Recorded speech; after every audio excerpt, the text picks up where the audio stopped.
I'm not by nature that well organized, and so I have crutches.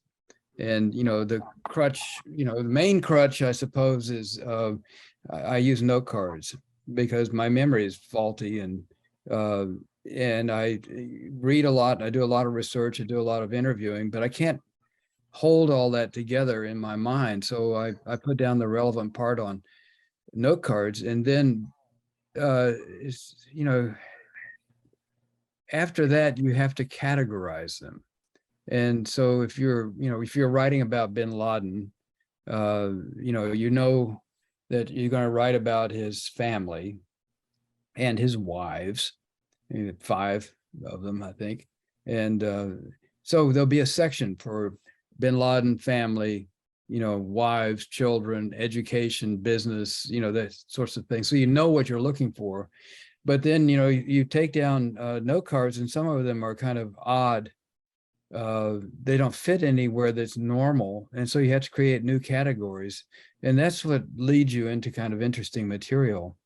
And also these note cards, they're like a net that you can pull through information, the sea of information.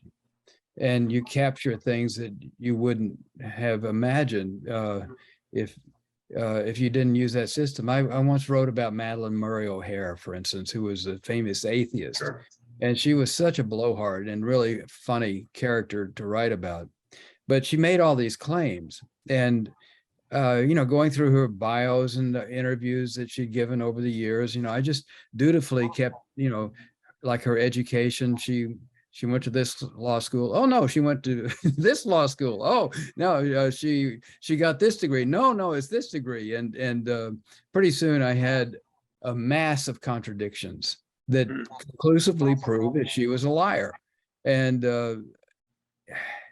had I not had the note cards to pull all that information together, it wouldn't have been all there in front of me. I wouldn't necessarily have remembered it. So note cards, whiteboard, all these things are helpful in putting the information in an orderly fashion. It's not orderly in my mind until I've gone through it in that way. But note cards don't constitute proof. It's just evidence for you have to do some more digging and figure out what the truth is, right? When they're contradictory. Yeah, it's that's true for any nonfiction thing that you're working on.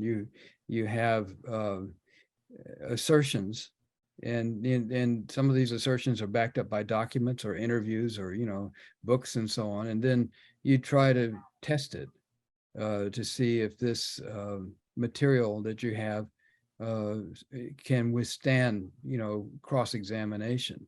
And oftentimes it's the cross-examination that's more interesting and enlightening than the facts that you find on the ground. I interviewed Melissa Leo. Didn't she play Madeleine O'Hair Murray in some kind of movie? Oh, I think you're right. Yeah. Yeah, because she was talking about that, about what it was like to inhabit that character. I haven't published the interview yet, but I'll see if I can find the clip and send it to you. Well, I was recently shopping for some audio equipment. There's a little hi-fi, boutique-y hi-fi thing, and it's in the office that Madeleine used to operate, where I interviewed her. So wow.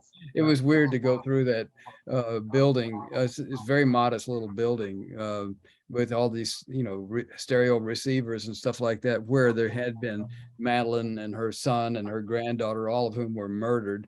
So it's kind of ghostly presence there.